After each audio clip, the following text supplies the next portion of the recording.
We have an amazing pleasure to have Ron Vesely here with us today. Ron is a sports photography legend. He's worked for over 35 years as a pro sports photographer. On the editorial side, he's served teams and leagues, and he's also served commercial clients as well. There he is. Hi, Ron. Good morning. Good morning. It's grateful to see you. We've got MLB opening day right around the corner. I think we're just a week away, and it couldn't be more appropriate to kick off the day with you. So thank you so much for joining us, Ron. Well, thank you, Andrew, and hello, everyone. I'm Ron Vesely, the White Sox team photographer, and someone who's been fortunate enough to make a living as a sports photographer since 1985. Besides covering the White Sox is what I like to call my visual historian. I've covered 25 World Series, including one with my White Sox, which is, I've got to highlight that right there. And 11 Super Bowls for clients such as Major League Baseball, the NFL, Sport Magazine, Inside Sports, The Sporting News, and many more. In addition, I've created thousands of images that have appeared on baseball cards, posters, magazine covers, product catalogs, and billboards throughout the country. I've been blessed to have covered some of the most iconic moments in baseball history. I've also served as president of the ASMP Chicago Midwest chapter in an effort to give back to the great and vibrant Chicago photography community. I say this often, and it's true. I may call sports photography my job, but I never call it work. Amazing, Thank Ron. you, everybody. Yeah. Some of these photos are a walk down memory lane for me as a big baseball fan. And I'm excited to talk to you a little bit more about the history behind a few of them. Maybe just to kind of kickstart things, could you tell us, you've been in the industry for quite some time. What did your workflow look like when you first got started? And then I'd love to, of course, I'm going to follow that up with what your workflow looks like now. So maybe you can take us through that. My workflow when I got started was pretty simple, and we'll show the graphic here in a second. But basically, in the film days, shot it on film. I'd send it either to the processor or to the client, and wait 2 days to perhaps a week to even see the results of my work. They'd finally come back from the lab. I would then edit through them, with a loop and a light box to pick my selects. And the metadata of the day then was what you wrote on your slide. And me trying to be the businessman that had everything in alignment, I invested in what's called a track slide typer, where I could, with a small little computer, enter 4 lines of data on each slide to nice and neatly apply my metadata to these slides and filed them away in order in a file cabinet. Then I would get the call from the clients, and they would say, "Boy, we're doing a story on Bo Jackson. Can you send out what you have?" And FedEx was or at that time, Federal Express was the avenue of choice. And I would send these slides out to the clients. And I used to call my slides my salesman, because the good slides would never come back. They would always be out making sales calls. And for instance, let's say Sports Illustrated was doing that story on Bo Jackson, and then Sport Magazine 2 weeks later would say, "Hey, we're doing something on Bo Jackson." I'd have to call SI, find out, are they done with looking through the images? They'd say yes, or we've selected the one, and literally have them FedEx my Bo Jacksons from Sports Illustrated to Sport Magazine. So like I said, the good salesmen were always making sales calls, but that essentially was the workflow at the time. There was, and you only had one image. Nobody wanted dupes. So it's not like today where you've got a digital file and you can send out and mass distribute images to many different outlets. You had one slide. That one slide was very important because, like I said, nobody wanted to deal with a dupe. Well, I could tell that slide made its rounds in particular. So And I know this isn't a surprise to you, but I felt like I'd share it with our watching audience as well, because just last weekend I was doing a little bit of digging, and I'm a little bit of a sports pack rat when it comes to collecting things and whatnot. And so I happened to find this Inside Sports magazine with a Ron Vesely photo of Bo Jackson on the cover. And just by coincidence, that was the same slide that you were using when we did our first dry run with this. And I couldn't believe I had this in my closet. It's from June of 1991. And so if you're looking for an extra tear sheet, I've got one for you right here. It's absolutely ironic that you picked that, or you found that, because this Bo Jackson slide was just one I reached into the file cabinet and pulled out to use as the demo for this. But yes, it because it's you can tell it's remounted, so it had made the rounds, because if they'd come back in a paper mount, if they were used, they would be slipped for a drum scan, and I wouldn't want those to go back out. I wanted it to be nice and clean. I didn't want somebody to see something that had been, it just looked used, if you will. So I remount it, and as you Amazing. see, that's the one. That's funny. Well, there's more treasures where this came from in my boyhood closet, but let's take a huge leap forward. I would love to hear now about transposing this against what your workflow looks like today and how things have changed. Well, today's all about now, as we all know. Everything's about the moment and the end. And with regard to my workflow, shooting baseball for the White Sox, on the graphic you'll see two workflow paths. The red is the in-game, in the moment needs, and the green will be after the game. So let's talk about the in-game needs at first. So basically, my needs during the game would be to get key moments and key images from the game to our social media department as quickly as possible. So what I do is I typically have an Ethernet cable set up to this camera, so I can tag that image and direct send to our PhotoShelter incoming FTP site, which is monitored by our social media people department, whoever's on the desk, if you will, and they can then in real time or near real time pull that image and get that out to our Facebook, Instagram, and Twitter accounts as rapidly as possible. I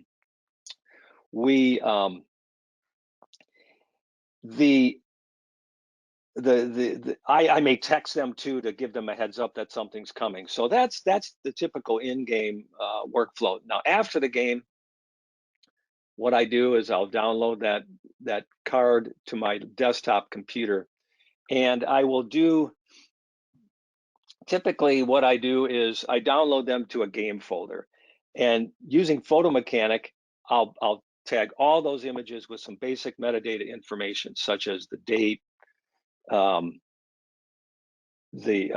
date, the game, not the player yet, because here's what I'll do. I'll do that basic overall dump of metadata that's common to all.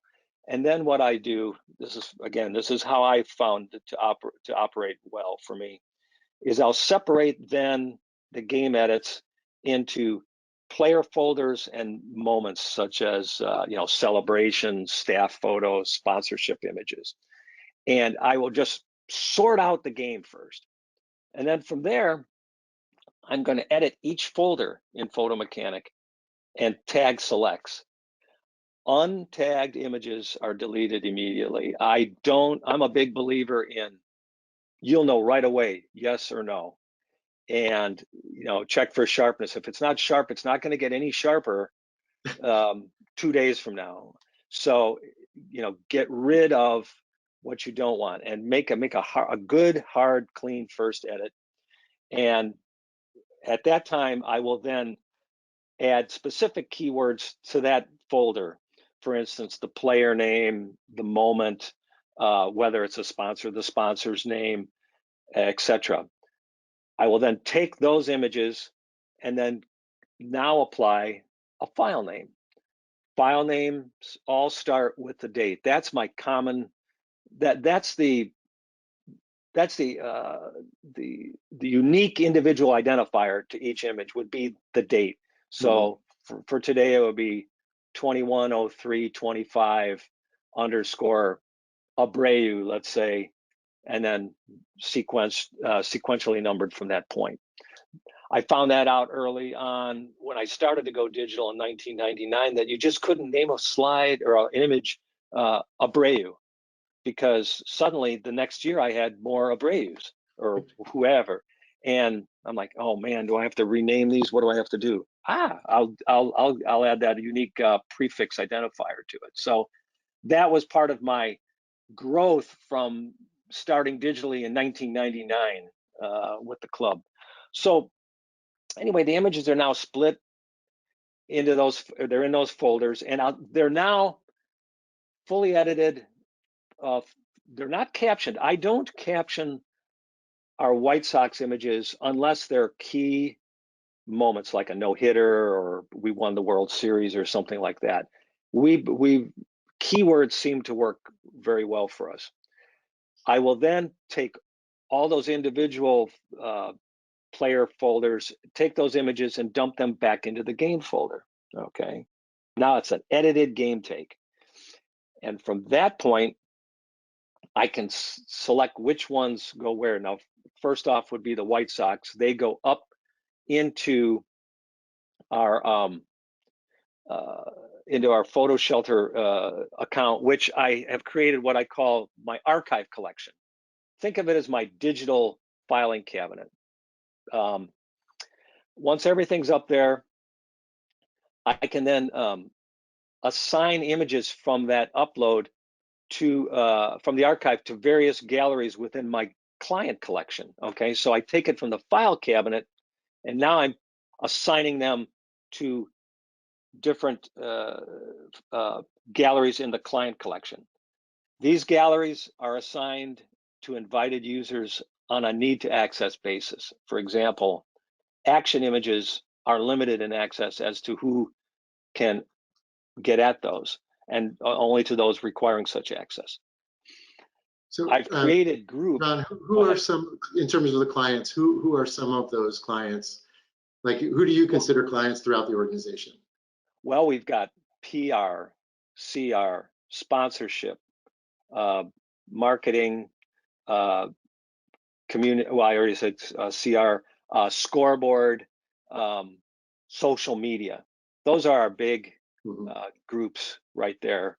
For instance, and then for the action images, they would go, perhaps to CR, or I'm sorry, to PR, to social, and design services. There's another one I'd like to add. Design is also a big part of this.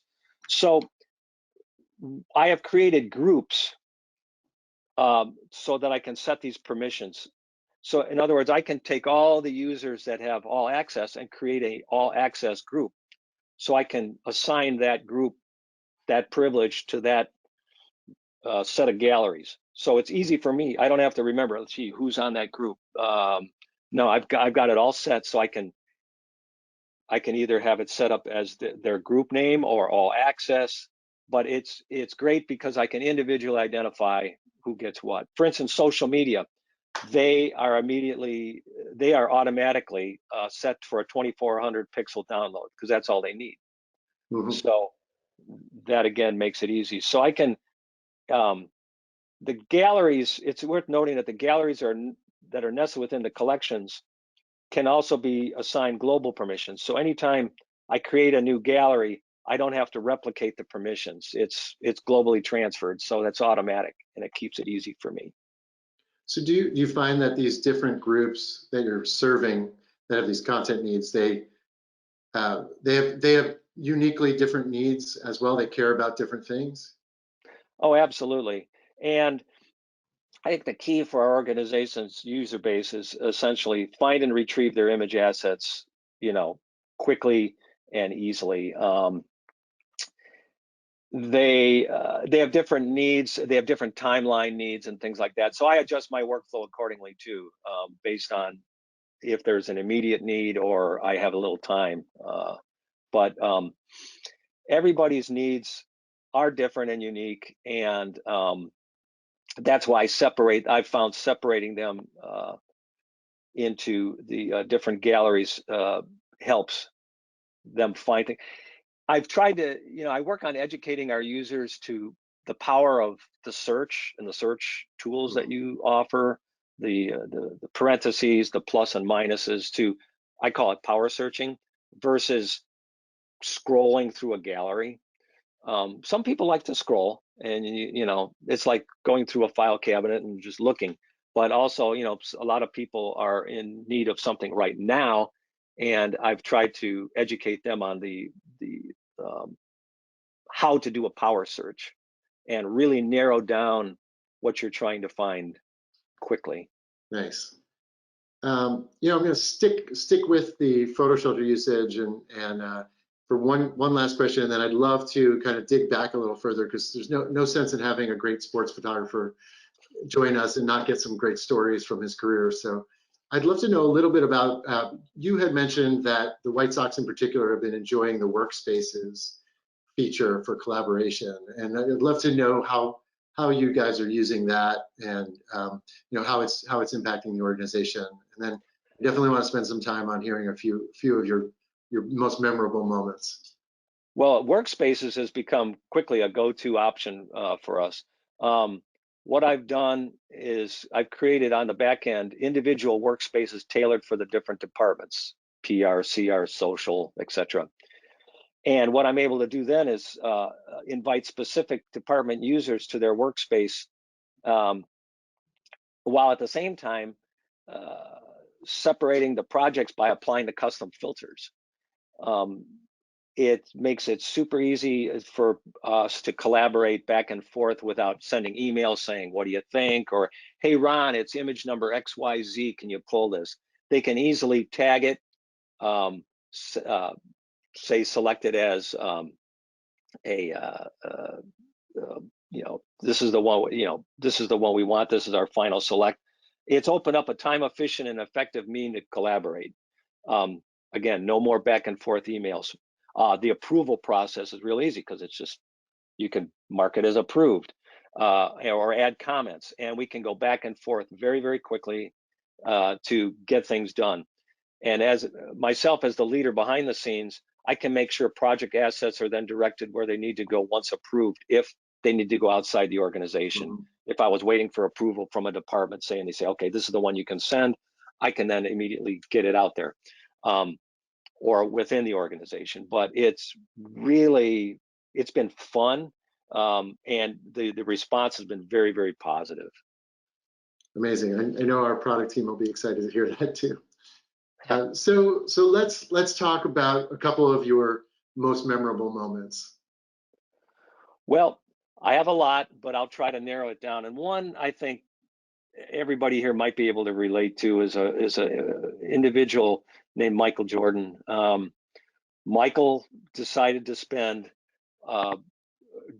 give baseball a try back in 1994, and he headed down to spring training. And of course, it was an incredible media event, having Michael Jordan in a White Sox uniform. And one of our rites of spring training is photo day.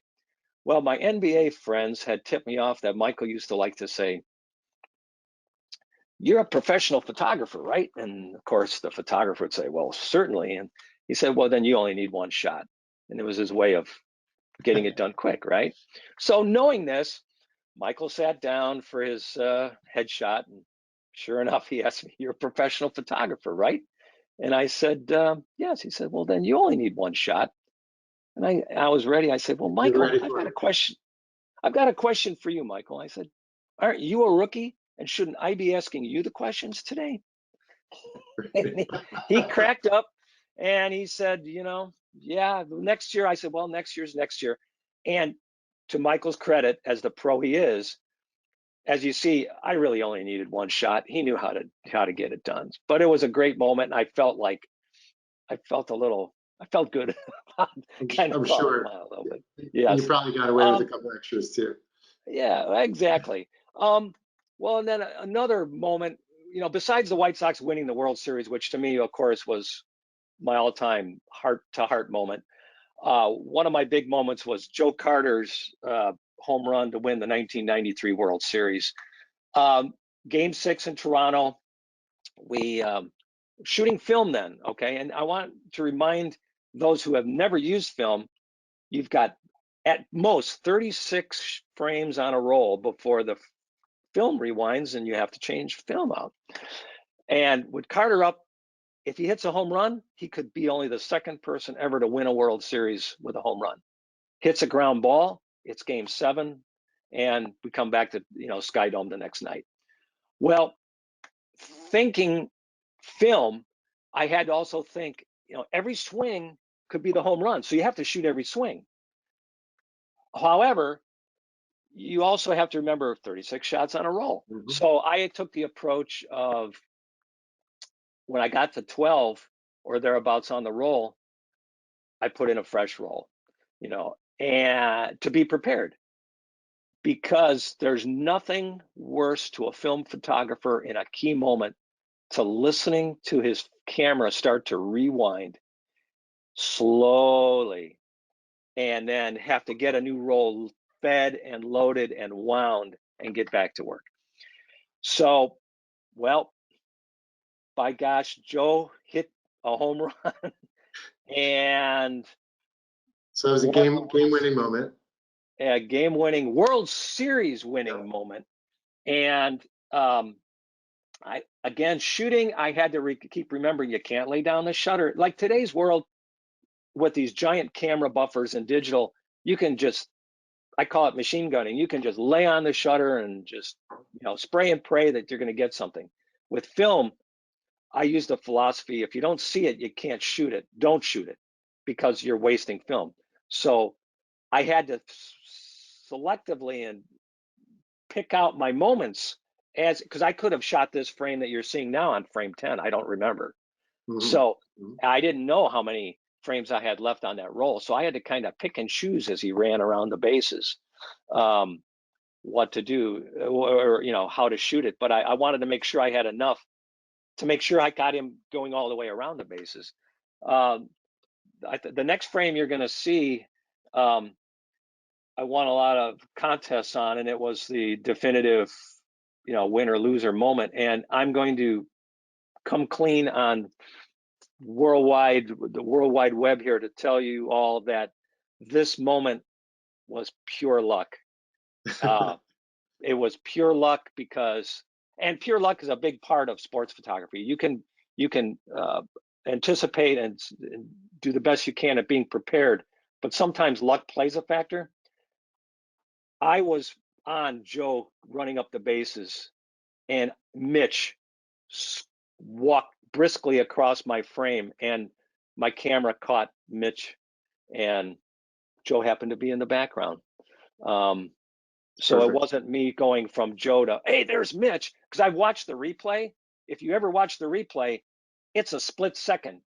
He's not exactly strolling off the mound, but it was a great moment. And again, I just want to say I covered so many iconic baseball historical moments. I just feel very, very blessed. It was a great time.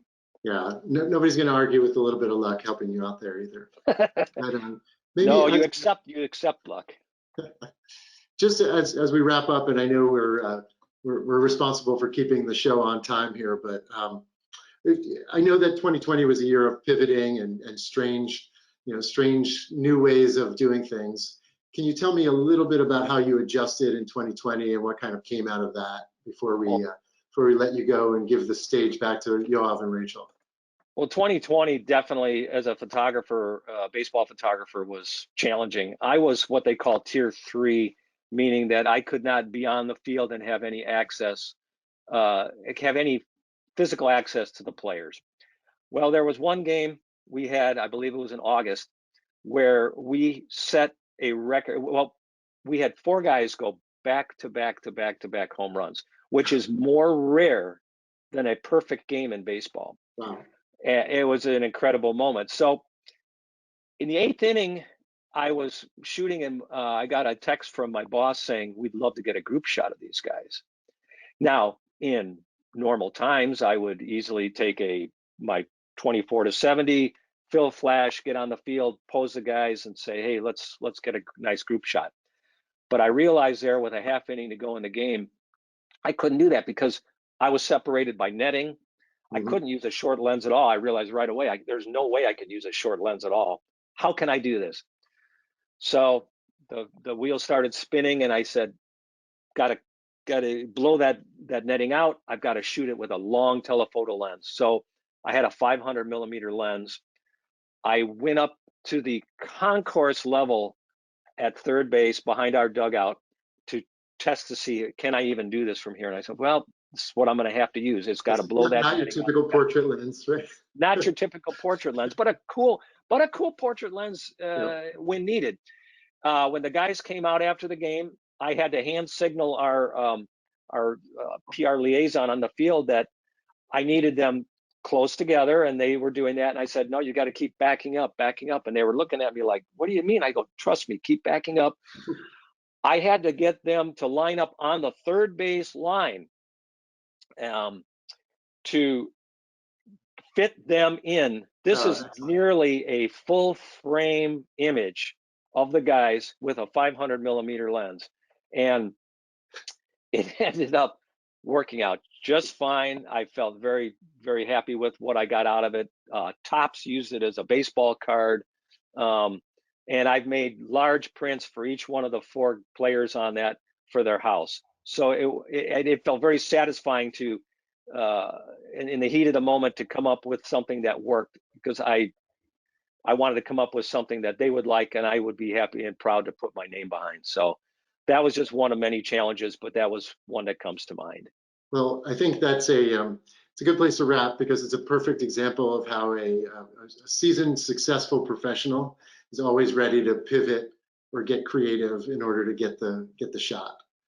Well, thank you, Andrew. That's a nice compliment. I just, I just want to tell everybody, quickly before I sign off, that my workflow, I learned a lot preparing for this summit by writing out and diagramming my workflow. And maybe that's something that you all may want to consider doing too, and look at it and say, how can I maybe do this differently, and how can I do this better? Because it really opened my eyes as to what I do and how I might be able to make changes down the road. So I want to thank you for having me on. It's been wonderful. I can't wait to listen in to everybody else. And thanks to everybody for listening in. It's been an honor to chat with you all.